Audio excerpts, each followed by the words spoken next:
Bismillahirrahmanirrahim. Welcome to 502 Model College for Girls. Assalamu alaikum students.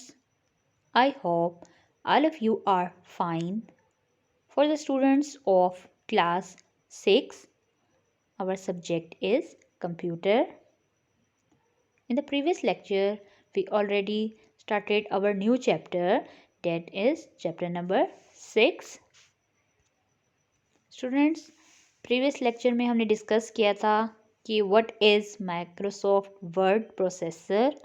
Then हमने Microsoft Word की characteristics का study किया था कि माइक्रोसॉफ्ट में हमारे पास क्या कैरेक्टरिस्टिक्स होती हैं।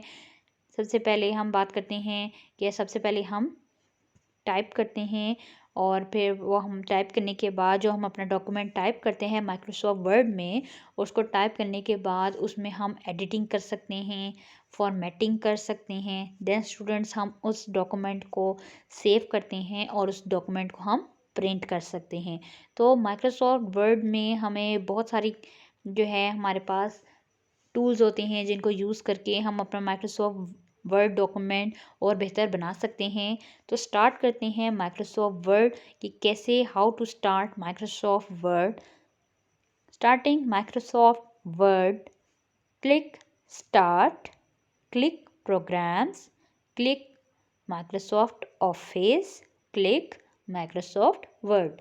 तो स्टूडेंट्स सबसे पहले जब हम अपनी डेस्कटॉप स्क्रीन पर कंप्यूटर स्टार्ट करते हैं, डेस्कटॉप स्क्रीन पर हमारे पास जो स्टार्ट बटन होता है, जब हम उस स्टार्ट बटन को क्लिक करते हैं तो हमारे पास ऑप्शन आती है आल प्रोग्राम्स की।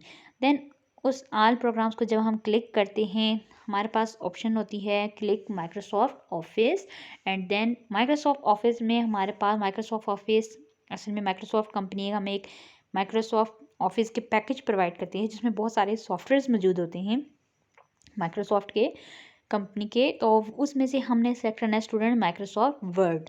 क्लास 5 में हमने माइक्रोसॉफ्ट एक्सेल और माइक्रोसॉफ्ट वर्ड को पढ़ा था। अगेन 6 क्लास में हम माइक्रोसॉफ्ट वर्ड को स्टडी करेंगे। स्टूडेंट्स जैसे आप देख सकते हैं सबसे पहले हम स्टार्ट बटन पे जाएंगे, देन ऑल प्रोग्राम्स को क्लिक करेंगे एंड देन हम माइक्रोसॉफ्ट ऑफिस को जब क्लिक करेंगे तो हमारे पास ऑप्शंस आ जाएंगी Microsoft Excel, Microsoft InfoPath designer, Microsoft OneNote, Microsoft PowerPoint, Microsoft publisher, Microsoft Word. तो हम सबसे पहले हमने क्योंकि हम माइक्रोसॉफ्ट वर्ड पे काम कर रहे हैं तो माइक्रोसॉफ्ट ऑफिस को क्लिक करने के बाद स्टूडेंट्स हम सिलेक्ट करेंगे माइक्रोसॉफ्ट वर्ड को। स्टूडेंट्स आप जब हम अपने कंप्यूटर में न्यू विंडो इंस्टॉल करते हैं तो उसके बाद हम माइक्रोसॉफ्ट ऑफिस क्या हमारे पास एक क्योंकि ये एक सॉफ्टवेयर है तो इसकी हम सीडी हम जो है वो हमारे पास मौजूद होती है तो हम उसको इंस्टॉल करते हैं।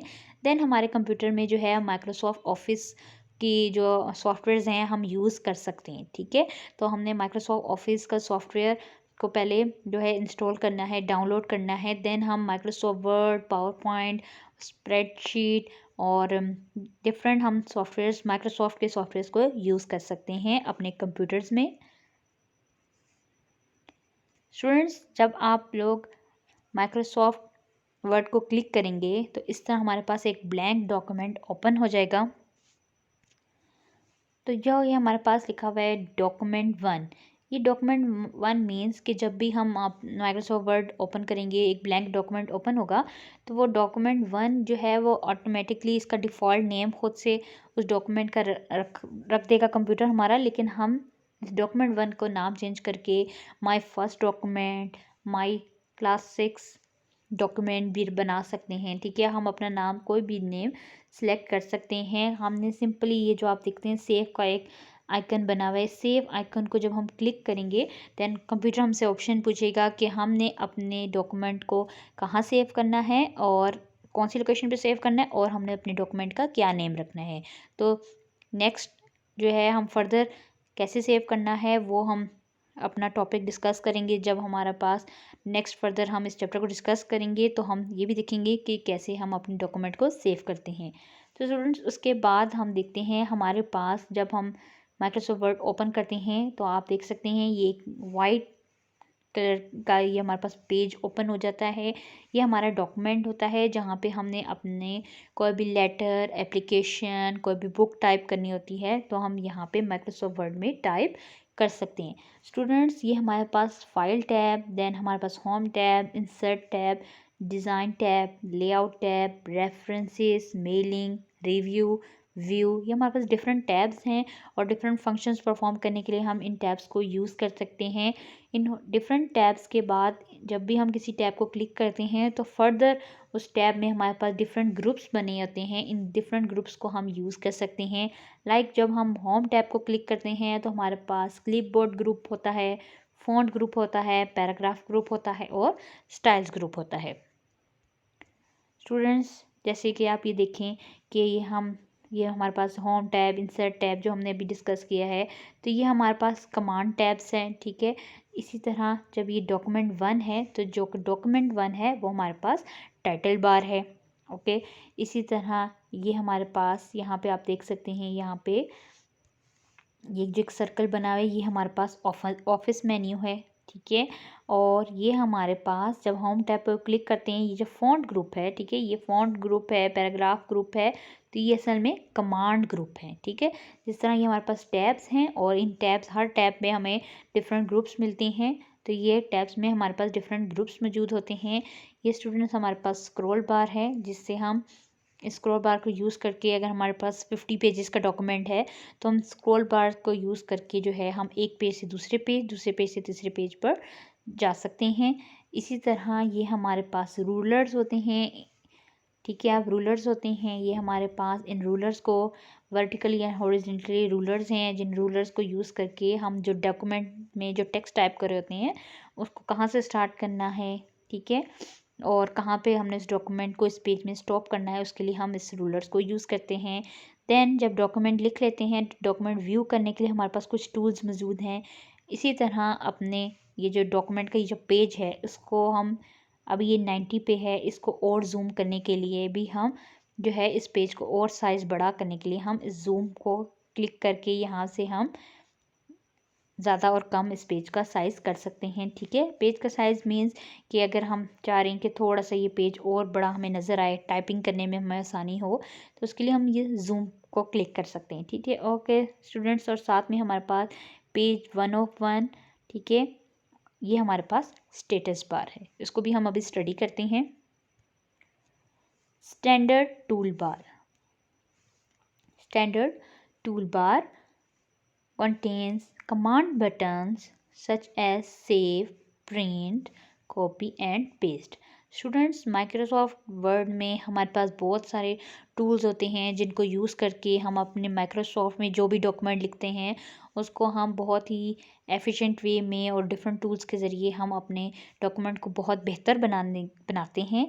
तो स्टैंडर्ड टूल बार जो है हमारे पास, इसके अंदर वो कमांड बटन्स यूज़ होते हैं, लाइक किसी डॉक्यूमेंट को सेव करना है, किसी डॉक्यूमेंट को हमने प्रिंट करना है, किसी डॉक्यूमेंट को हमने कॉपी करके किसी स्पेसिफिक डॉक्यूमेंट के किसी स्पेसिफिक पार्ट को हमने कॉपी करके उसको डॉक्यूमेंट की किसी और पेज में हमने उसको पेस्ट करना हो, तो वहाँ पे हम स्टैंडर्ड टूल बार के ये डिफरेंट कमांड बटन्स को यूज़ करके हम अपने काम को बेहतर बनाते हैं। तो स्टूडेंट्स, हमारे पास स्टैंडर्ड टूल बार में हमारे पास ये तमाम आप देख सकते हैं कमांड बटन्स यूज़ किए जाते हैं। सबसे पहले हम स्टार्ट करते हैं कि स्टैंडर्ड टूल बार में सबसे पहले ये वाला जो आप आइकन देख रहे हैं, सिंबल देख रहे हैं, ये यूज़ किया जाता है न्यू डॉक्यूमेंट के लिए। देन दिस सिंबल और icon use for open, this icon use for save document करने के लिए, ठीक है। देन स्टूडेंट्स, हमारे पास आप ये देखते हैं ये वाला ये प्रिंटिंग का आइकन बना हुआ है, तो ये हम अपना डॉक्यूमेंट को प्रिंट करने के लिए यूज़ कर सकते हैं।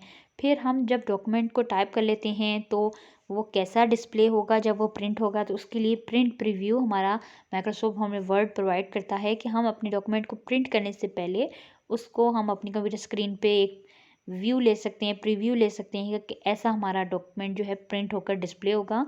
ये ABC चेक ये हम यूज़ करते हैं जब स्पेलिंग चेक करने के लिए कि हम जो स्पेलिंग टाइप की है वो ठीक है कि नहीं। देन हमारे पास ये कट के लिए ये बटन हम यूज़ करते हैं। ये हमारे पास कॉपी के लिए, ये हमारे पास आइकन पेस्ट के लिए हम यूज़ करते हैं।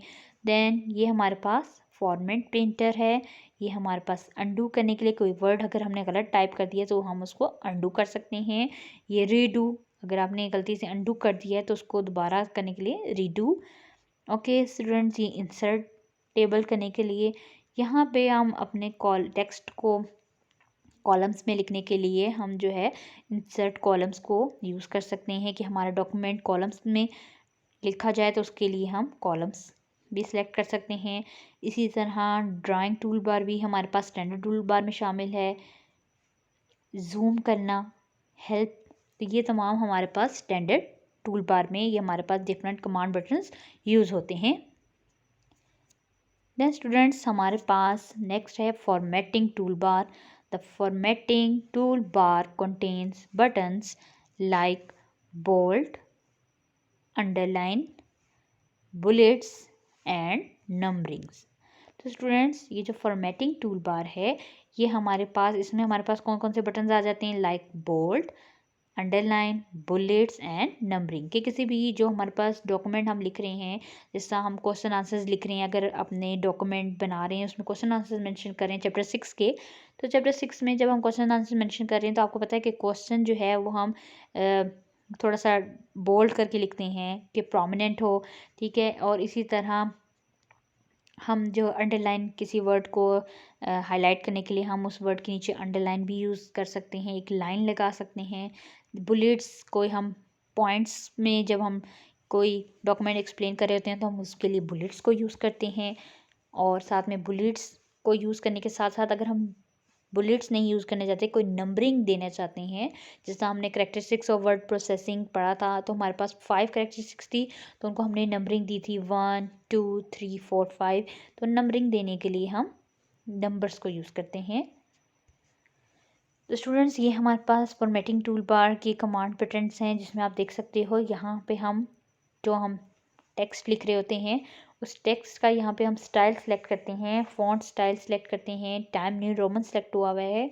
इसी तरह जो हम फ़ॉन्ट जो लिख रहे हैं, टेक्स्ट लिख रहे हैं, उसका साइज़ कितना बड़ा होना चाहिए, ठीक है, तो वो फ़ॉन्ट साइज़ होता है हमारे पास, वो भी हमें फॉर्मेटिंग टूल बार में हम यूज़ करते हैं। इसी तरह बोल्ड, हमारे पास इटैलिक की ऑप्शन होती है, अंडरलाइन, अपने डॉक्यूमेंट को डॉक्यूमेंट में जो टेक्स्ट है उसको अंडरलाइन करने की ऑप्शन है।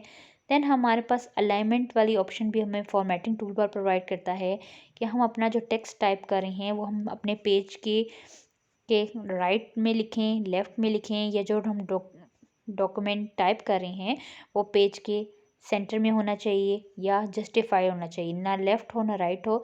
तो अलाइनमेंट जो है, हमें जब हम डॉक्यूमेंट की अलाइनमेंट करते हैं तो 4 हमारे पास ऑप्शन आती हैं, अलाइन टू लेफ़्ट, देन हमारे पास सेंटर हॉरिजेंटली की ऑप्शन आती है, देन हमारे पास थर्ड ऑप्शन होती है अलाइन टू राइट, देन हमारे पास ऑप्शन आती है जस्टिफाई करने की। Then student, align to bottom, align center vertically and align to top की भी ऑप्शन है हमारे पास। इसी तरह left of text, right of text, above text and below text, ये तमाम हमारे पास ऑप्शंस हैं जो आइकन्स हम यूज़ करते हैं। ये फॉर्मेटिंग टूल बार के हमारे पास कमांड्स हैं जिनको हम यूज़ करके अपने टेक्स्ट को और बेहतर बना सकते हैं। Insertion point. The insertion point is the blinking line you will see on the screen. This is the spot where your text will be entered. तो स्टूडेंट्स, इंसर्शन पॉइंट हमारे पास वो ब्लिंकिंग लाइन है जो हम स्क्रीन पर देखते हैं, और ये वो स्पॉट होता है जहाँ पे हमने अपने टेक्स्ट को इंटर करना होता है। लाइक स्टूडेंट्स, ये हमारे पास जो हमारा डॉक्यूमेंट है जिसमें हमारे पास ये पेज है और ये हमारे पास इंसर्शन पॉइंट है, या हम ये हमारे पास एक ब्लिंकिंग लाइन है, क्योंकि ये लाइन आती है फिर जाती है, तो ये इसलिए हम इसको ब्लिंकिंग लाइन कहते हैं कि एक लाइन है, स्ट्रेट लाइन है, जो कि ये रिप्रेजेंट करती है कि यहाँ से आपने अपने डॉक्यूमेंट को टाइप करना स्टार्ट करना है, इसलिए हम इसको इंसर्शन पॉइंट कहते हैं, टेक्स्ट इंसर्शन पॉइंट कहते हैं, या सिंपली इंसर्शन पॉइंट कहते हैं, क्योंकि ये पॉइंट है जहाँ से आपने अपनी टाइपिंग स्टार्ट करनी है और यहाँ से हम अपना डॉक्यूमेंट टाइप करना स्टार्ट करते हैं।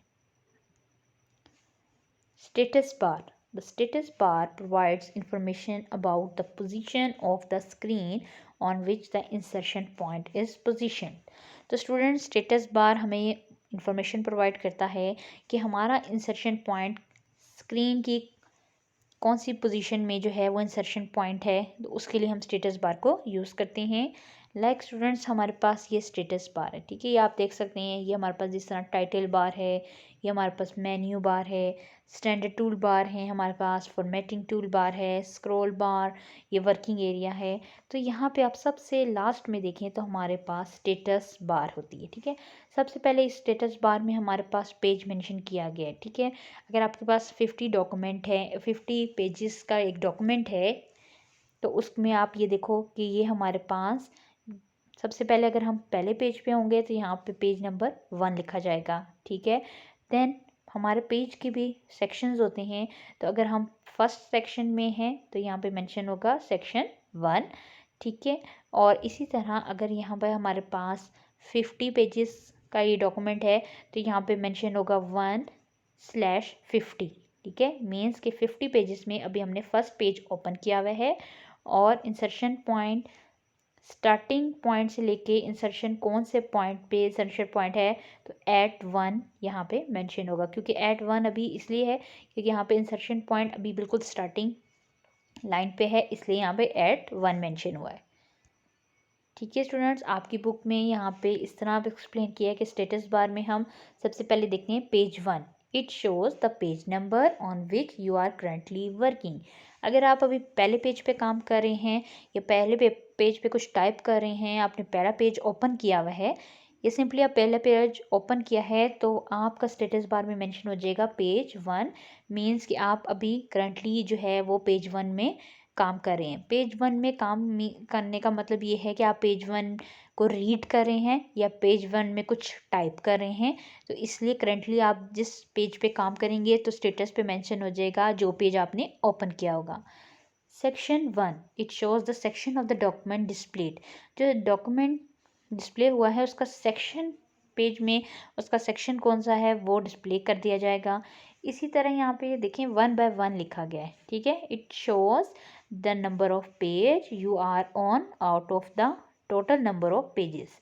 तो यहाँ पे जो फर्स्ट 1 है ये रिप्रेजेंट कर रहा है अभी हम कौन से पेज में हैं, और टोटल नंबर ऑफ पेजेस ये जो है ये जो 1 इधर लिखा हुआ है ये बता रहा है टोटल नंबर ऑफ पेजेस कितने हैं। अगर मेरे पास 50 पेजेस का एक डॉक्यूमेंट होता, मीन्स मैंने एक बुक टाइप किया है जिसकी 50 पेजेस हैं, तो स्टूडेंट्स यहाँ पे क्या मेंशन होता, और मैं पहले पेज पे अभी काम कर रही हूँ तो यहाँ पे मेंशन होता 1/50, क्योंकि मेरे पास टोटल 50 पेजेस हैं लेकिन मैं पहले पेज पे काम कर रही हूँ तो 1/50 लिखा जाता। तो यहाँ पे हम क्या करते हैं, number of pages out of total number of pages, जितने में पेजेस हैं और अभी मैं जिस पेज पे काम कर रही हूँ वो दोनों चीज़ें यहाँ पे मेंशन हो जाती हैं।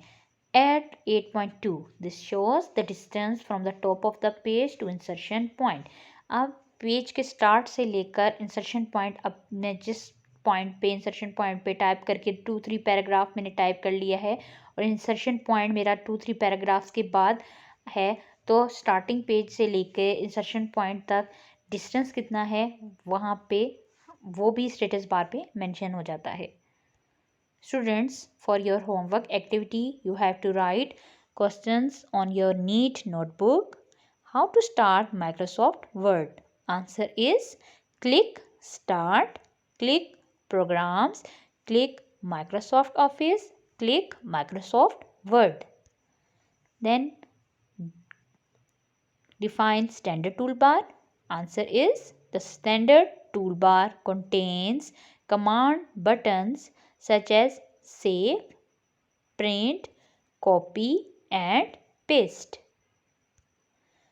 Define formatting toolbar. Answer is the formatting toolbar contains buttons like bold, underline, bullets and numbering. Define insertion point.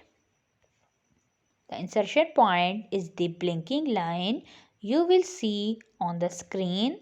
This is the spot where your text will be entered. Define status bar. Status bar provides information about the position of the screen on which the insertion point is positioned. Students, I hope you understand the lecture. Revise this lecture and also write these questions on your neat notebook and also learn it. Thank you. Have a nice day.